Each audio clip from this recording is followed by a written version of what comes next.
আসসালামু আলাইকুম। বাংলাদেশ বেতার, সিলেট। সংবাদ পড়ছি প্রসেনজিৎ বিশ্বাস।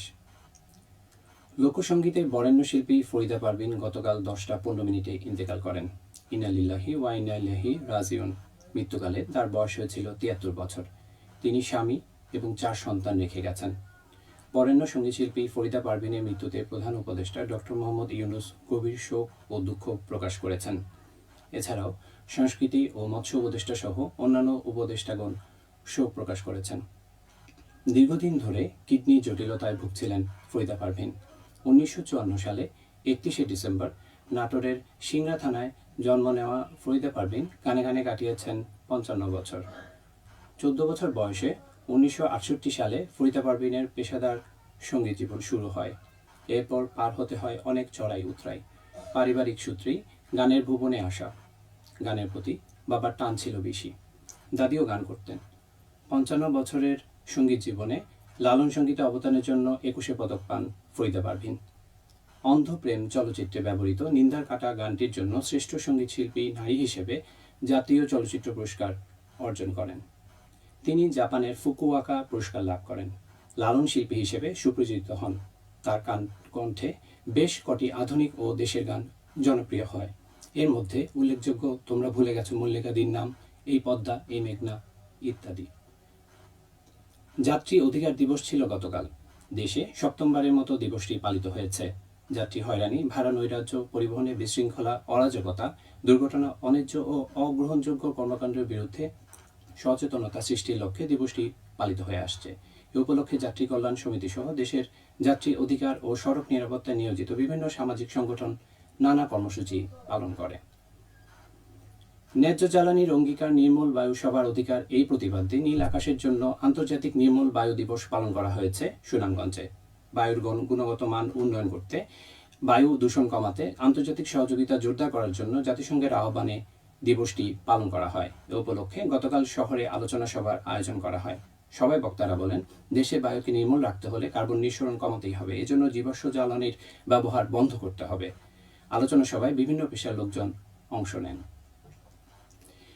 নারী জাগরণের পথিকৃৎ সুফিয়া কামাল ও বেগম রোকেয়া শীর্ষক সমাবেশ অনুষ্ঠিত হয়েছে গতকাল মৌলভীবাজারে জেলা শিল্পকলা একাডেমি হলরুমে অনুষ্ঠিত সমাবেশে বক্তারা বলেন, নারী জাগরণ ও নারী অগ্রযাত্রায় এই দুই মহীয়সী নারীর দেখানো পথেই নারীদের জীবনের সামনের দিকে এগিয়ে যাওয়ার অনুপ্রেরণা যোগাচ্ছে। তারাই বিশ্বময় নারী জাগরণের আলো ছড়িয়েছেন। তাদের অনুপ্রেরণাই আমাদের মূল চালিকা শক্তি। বাংলাদেশ মহিলা পরিষদ এর আয়োজন করে। বাংলাদেশ প্রেস কাউন্সিলের চেয়ারম্যান বিচারপতি A.K.M.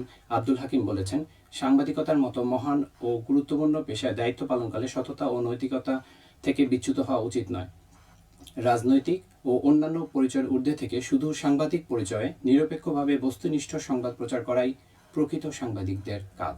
তিনি গতকাল মৌলভীবাজার সার্কিট হাউসে সাংবাদিকদের অংশগ্রহণে অপসাংবাদিকতা রোধ এবং বস্তুনিষ্ঠ সংবাদ পরিবেশন বিষয়ক প্রশিক্ষণ কর্মশালায় প্রধান অতিথির বক্তব্যে এসব কথা বলেন। অতিরিক্ত জেলা প্রশাসক মোসাম্মদ শাহিনা আক্তারের সভাপতিত্বে কর্মশালায় রিসোর্স পার্সন হিসেবে বক্তব্য দেন বাংলাদেশ প্রেস কাউন্সিলের সচিব মোহাম্মদ আব্দুস সবুর। কর্মশালায় মৌলভীবাজার জেলার প্রিন্ট ও ইলেকট্রনিক মিডিয়ার 48 জন সাংবাদিক অংশ নেন। বাংলাদেশ প্রেস কাউন্সিল এর আয়োজন করে।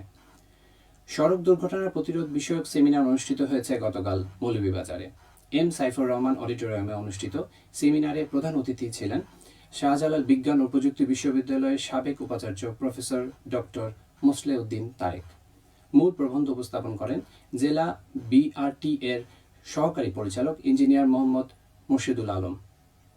এ সময় বক্তারা বলেন, প্রশিক্ষণপ্রাপ্ত দক্ষ চালক ত্রুটিমুক্ত মোটরযান নিশ্চিত করার পাশাপাশি পথচারী ও চালকগণ ট্রাফিক আইন মেনে চললে 80% সড়ক দুর্ঘটনা প্রতিরোধ করা সম্ভব। এতে ছাত্র, শিক্ষক, মোটরযান মালিক, চালক ও যাত্রী কল্যাণ সমিতির নেতৃবৃন্দ সহ বিভিন্ন পেশার লোকজন উপস্থিত ছিলেন। BRTA ও যাত্রী কল্যাণ সমিতি যৌথভাবে এর আয়োজন করে। সিলেট মহানগরীর বিভিন্ন সড়ক ও ফুটপাত অবৈধ দখলমুক্ত করতে যৌথ অভিযান পরিচালনা করেছে সিলেট সিটি কর্পোরেশন ও সিলেট জেলা প্রশাসন।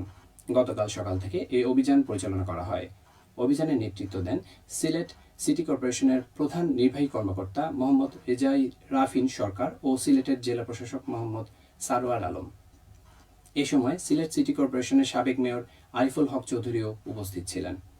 অভিযানকালে নগরবাসীর চলাচলের স্বার্থে সিলেটের ঐতিহ্যবাহী কিন ব্রিজ থেকে ভ্রাম্যমাণ ব্যবসায়ীদের সরিয়ে নেওয়া হয়। দক্ষিণ সুরমার যমুনা মার্কেটের সামনের অবৈধ স্থাপনা সহ বিভিন্ন সড়ক ও ফুটপাত থেকে অবৈধ স্থাপনা তাৎক্ষণিকভাবে উচ্ছেদ করা হয়। সিলেট নগরীর সকল সড়ক ও ফুটপাত থেকে অবিলম্বে অবৈধ ব্যবসা প্রতিষ্ঠান ও স্থাপনা নিজ উদ্যোগে সরিয়ে নিতে সংশ্লিষ্টদের অনুরোধ জানানো হয়।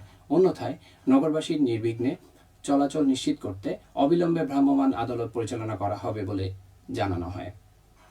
সবশেষে আবহাওয়া। সন্ধ্যা 6টা পর্যন্ত পূর্বাভাসে বলা হয়েছে, সিলেট সহ পার্শ্ববর্তী এলাকায় আজ কোনো সতর্কবাণী নেই এবং কোনো সংকেত দেখাতে হবে না। আজ সিলেটে সূর্যোদয় হয়েছে 5টা বেজে 38 এবং সূর্য অস্ত যাবে 5টা বেজে 58। সংবাদ শেষ হলো। আমাদের পরবর্তী স্থানের সংবাদ প্রচারিত হবে বিকাল 4টা 30।